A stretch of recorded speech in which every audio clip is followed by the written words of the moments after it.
विद्यार्थी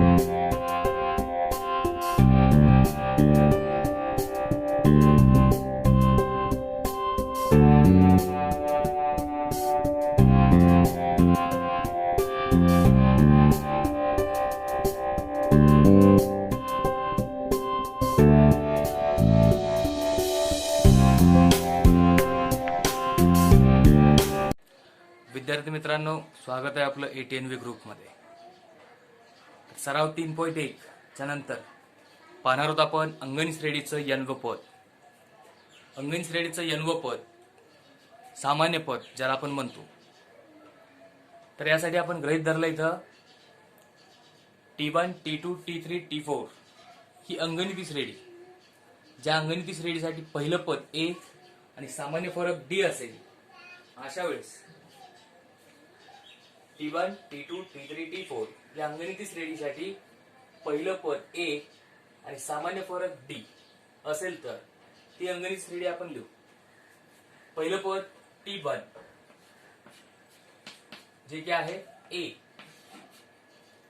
दुसरं पद T2 जे मिळेल पहिल्या पदात साधारण फरक मिळवला असता म्हणजेच A अधिक D। तिसरं पद T3 जे मिळेल दुसऱ्या पदात साधारण फरक मिळवला असता, दुसरं पद अधिक साधारण फरक म्हणजे दुसरं पद आहे A अधिक D, यामध्ये D मिळवला असता मिळेल तिसरं पद म्हणजे हे होईल A अधिक D अधिक D 2D। चौथं पद T4 जे मिळेल तिसऱ्या पदामध्ये सामान्य फरक D मिळवला असता। तिसरं पद या अगोदर शोधलंय आपण A अधिक 2D, ज्यामध्ये D मिळवला असता, सामान्य फरक मिळवला असता, मिळेल A अधिक 2D अधिक D हा होईल 3D। तर या क्रमानुसार यन्व पद TN पहिल्या पदासाठी T1, दुसरं पद म्हणजे T2, तिसरं पद T3, चौथं पद T4, तसं यन्व पद TN म्हणजे सामान्य पद मिळेल। हे जर शेवटचा आपण साखळी पाहिला तर लक्षात येईल पहिलं पद A, पहिल्या पदा व्यतिरिक्त पुढच्या प्रत्येक पदात सामान्य फरक D मिळवलाय म्हणजे A अधिक D याचा अर्थ A अधिक 2 वजा 1D। तिसऱ्या पदासाठी A अधिक 2D म्हणजे A अधिक 3 वजा 1D। तिसऱ्या पदातून 1 वजा केला असता 3 वजा 1D। चौथं पद मिळेल A अधिक 4 वजा 1D। याच पद्धतीनुसार यन्व पद मिळेल पहिलं पद अधिक N वजा 1D।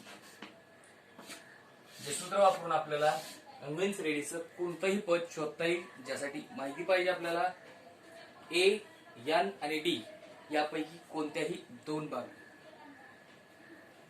A, N, D च्या जर किमती माहित असतील तर आपल्याला त्या अंगणी श्रेणीचं कोणतंही पद शोधता येईल। अंगणी श्रेणीचं सामान्य पद यन्व पद शोधण्यासाठी आपल्याला या सूत्राचा वापर करायचा आहे।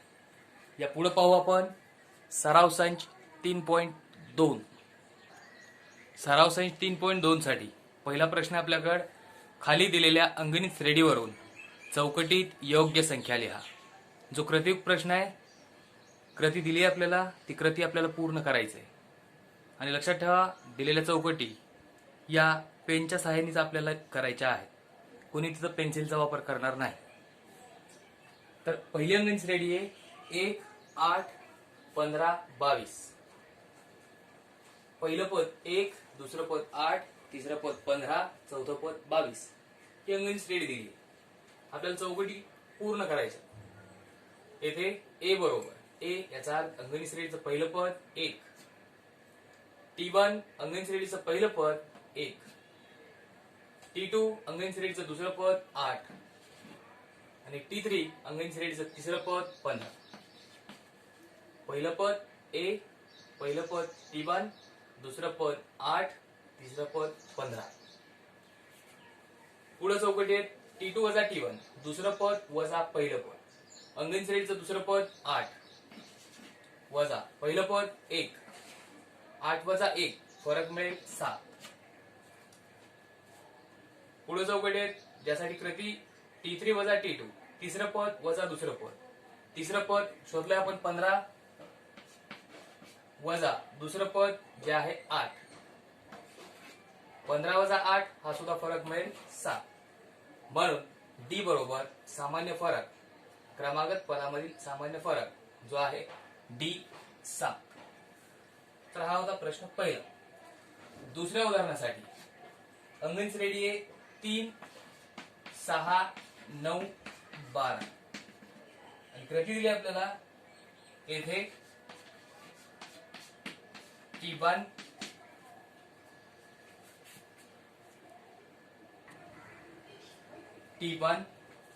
अंगण श्रेणीचं पहिलं पद T2 अंगण श्रेणीचं दुसरं पद 6 T3 अंगण श्रेणीचं तिसरं पद 9 आणि T4 अंगण श्रेणीचं चौथं पद जे आहे 12.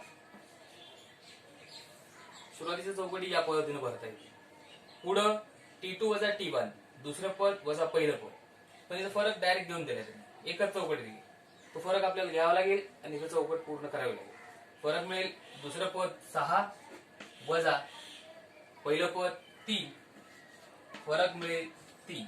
6 वजा 3 3. तिसरं पद वजा दुसरं पद. तिसरं पद 9 दुसरं पद 6 फरक मिळेल 3. दोन क्रमागत पदामधील फरक हा 6 म्हणून डी हा 3 म्हणून डी ची किंमत ही 3 असेल. तर ही होती दुसरी कृती.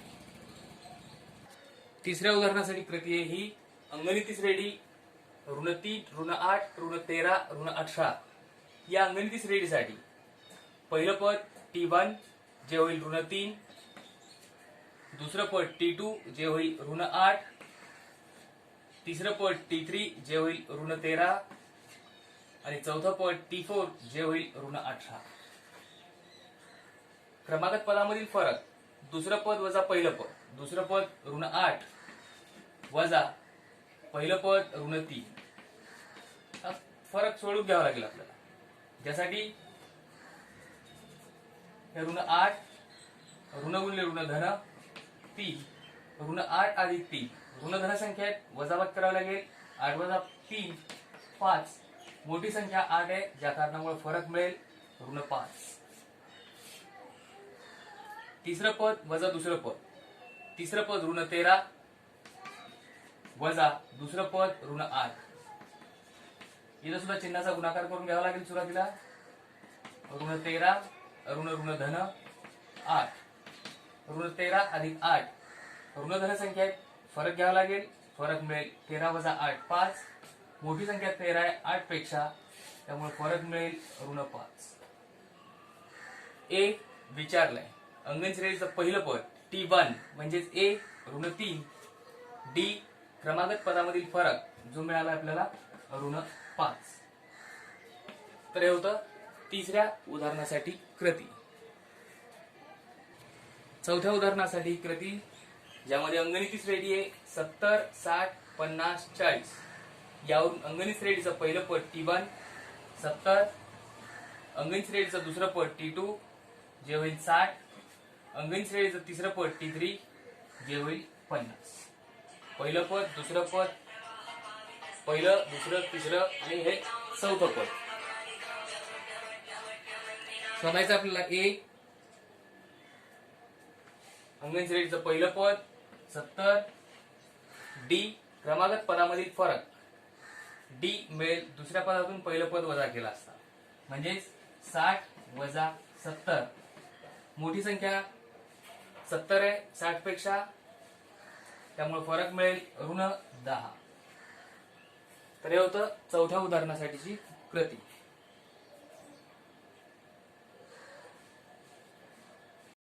दुसरा प्रश्न आपला खालील क्रमिका अंगणिती श्रेणी आहे का ते ठरवा. असेल तर त्या श्रेणीचे 20वे पद काढा. एक क्रमिका दिली आपल्या समोर. जी क्रमिका अंगणिती श्रेणी आहे का त्या अगोदर ठरवायचे आणि ती असेल तर श्रेणीचं 20वं पद आपल्याला शोधायचंय. कोणतीही क्रमिका ही अंगणिती श्रेणी आहे का हे ठरवण्यासाठी आपल्याला त्या अंगणित श्रेणीतील क्रमागत पदामधील फरक पाहावा लागतो आणि तो जर फरक स्थिर आला तर ती श्रेणी ही अंगणित श्रेणी आहे, ती क्रमिका ही अंगणित श्रेणी असेल, अन्यथा ती अंगणित श्रेणी असणार नाही. क्रमागत पदामधील फरक हा जर स्थिर असेल, सारखा असेल, तरच ती क्रमिका ही अंगणित श्रेणी असेल, अन्यथा ती असणार नाही. तर सुरुवातीला ठरवू आपण मग ती दिलेली क्रमिका ही अंगणित श्रेणी आहे की नाही.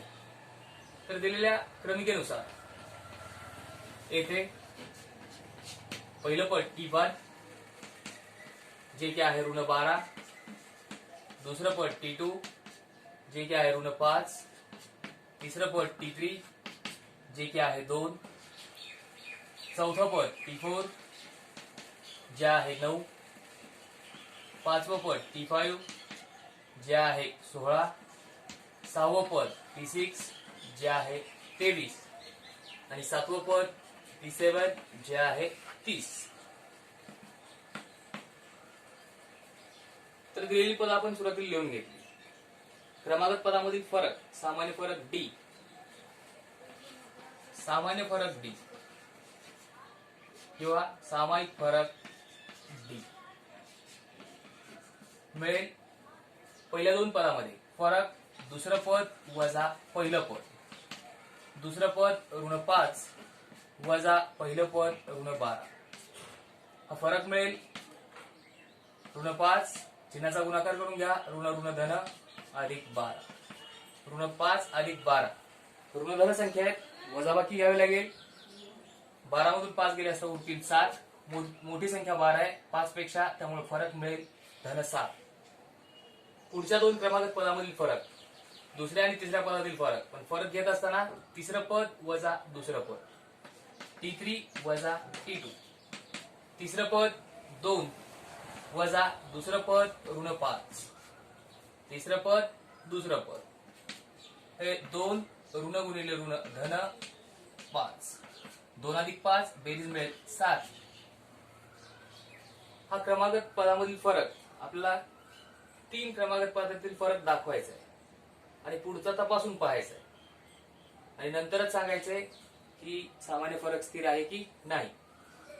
तर पुढील क्रमागत पदामधील फरक चौथं पद वजा तिसरं पद, चौथं पद वजा तिसरं पद, जो मिळेल तिसरं पद 9 वजा चौथं पद 9 वजा तिसरं पद 2, फरक मिळेल 7. पुढचा पडताळा घेऊ आपण. पाचवं पद वजा चौथं पद, 16 वजा 9 7, सहावं पद वजा पाचवं पद 23 वजा 16 7, सातवं पद वजा सहावं पद 30 वजा 23 7. म्हणजे क्रमागत पदामधील फरक स्थिर आहे. आपल्याला 3 क्रमागत पदातील फरक दाखवायचाच आहे, बाकीचा तपासून पहा आणि सांगा क्रमागत पदामधील फरक हा स्थिर आहे. म्हणून दिलेल्या क्रमिकेतील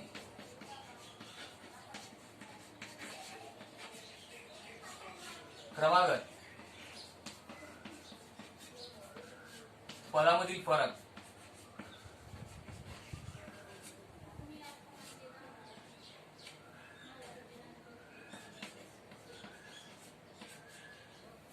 स्थिर आहे.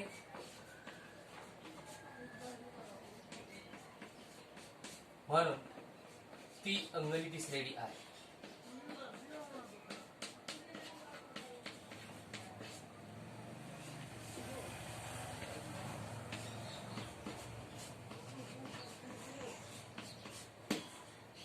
प्रश्न आपल्याला ती जर अंगणित श्रेणी असेल तर त्या श्रेणीचं 20वे पद काढा. 20वे पद शोधायचे. सामान्य पद Tn शोधण्यासाठी सूत्र आपल्याकडे Tn बरोबर a अधिक n वजा 1d, जे सुरुवातीला आपण पाहिलं होतं. त्यासाठी आवश्यकता आपल्याला a अंगणित श्रेणीचं पहिलं पद जे आहे ऋण 12. 20वे पद शोधण्यासाठी आपण गेलो a अंगणित श्रेणीचं पहिलं पद ऋण 12, d सामान्य फरक सुद्धा माहिती आहे जो आपण शोधलाय 7 क्रमागत पदामधील फरक, आणि शोधायचं आपल्याला 20वे पद म्हणजेच T20. जर T20 शोधायचा असेल तर या बाबतीत यांची किंमत असेल 20. पहिलं पद T1, दुसरं पद T2, जिथं N 1 आणि 2 आहेत, आणि 20व्या पदाच्या वेळेस यांची किंमत असेल 20. सूत्र आपल्याकडे सामान्य पदासाठी Tn बरोबर A अधिक N वजा 1 D. त्यामध्ये किमती ठेवू. 20वं पद बरोबर A ऋण 12 अधिक 20 वजा 1 गुणिले D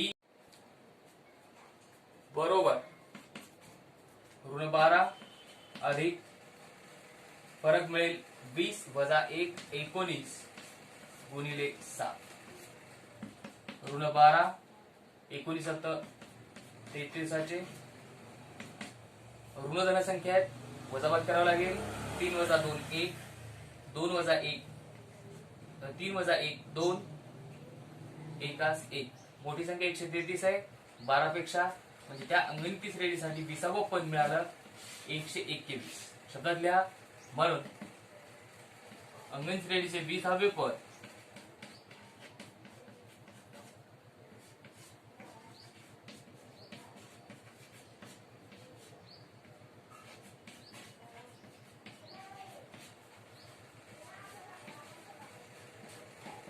हे 121 असेल.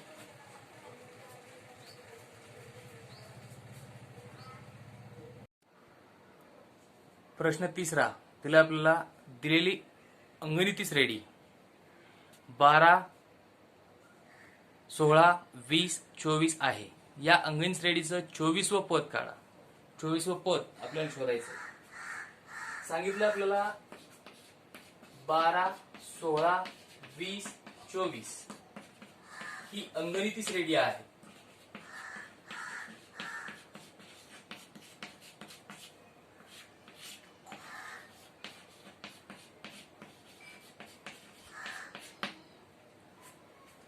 ज्यामध्ये लिहिता येईल पहिलं पद येथे T1 A 12 अंगणित श्रेणीचं पहिलं पद.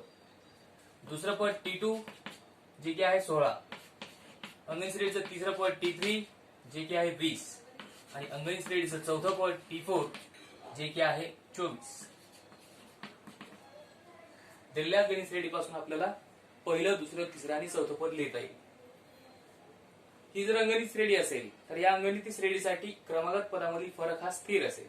त्यामुळं कोणत्याही दोन क्रमागत पदातील फरक घेतला तरी चालतो. आपण घेऊ पहिल्या दोन पदातील फरक T2 वजा T1.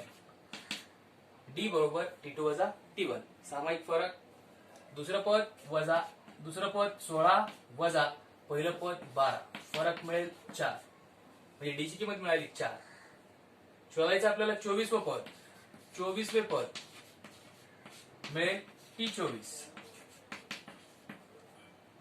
म्हणजेच यांची किंमत इथं आहे 24. अंगणित श्रेणीच्या सामान्य पदासाठी सूत्र आपल्याकडे Tn बरोबर A अधिक N वजा 1 D.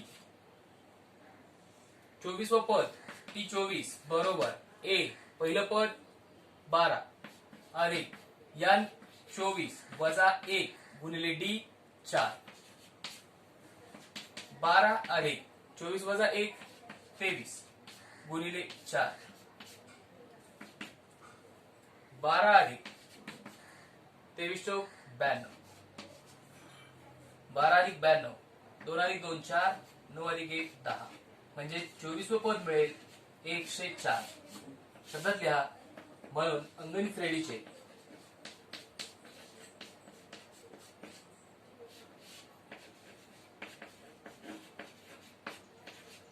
24वे पद 104 असेल.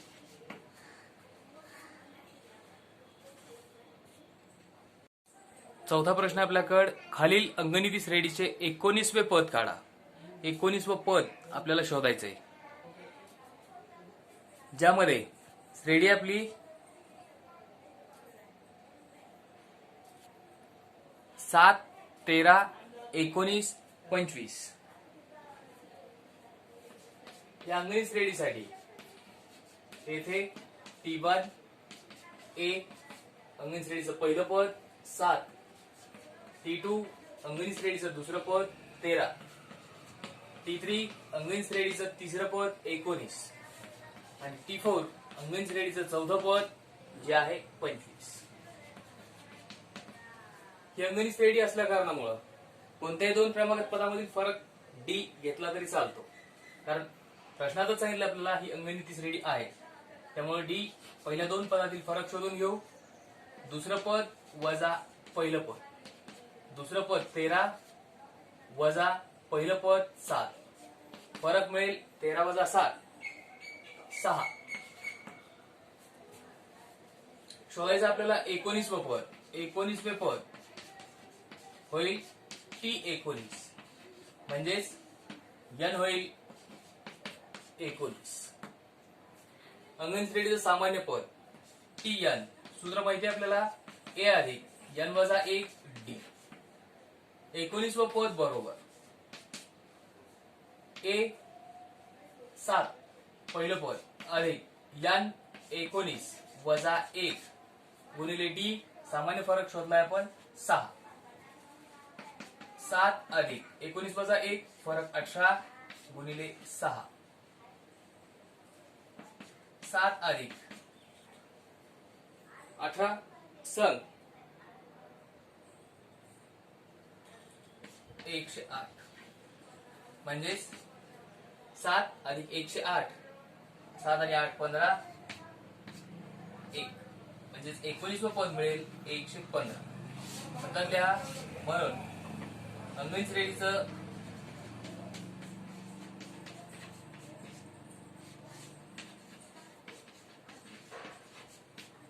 एकोणीसवे पद 115.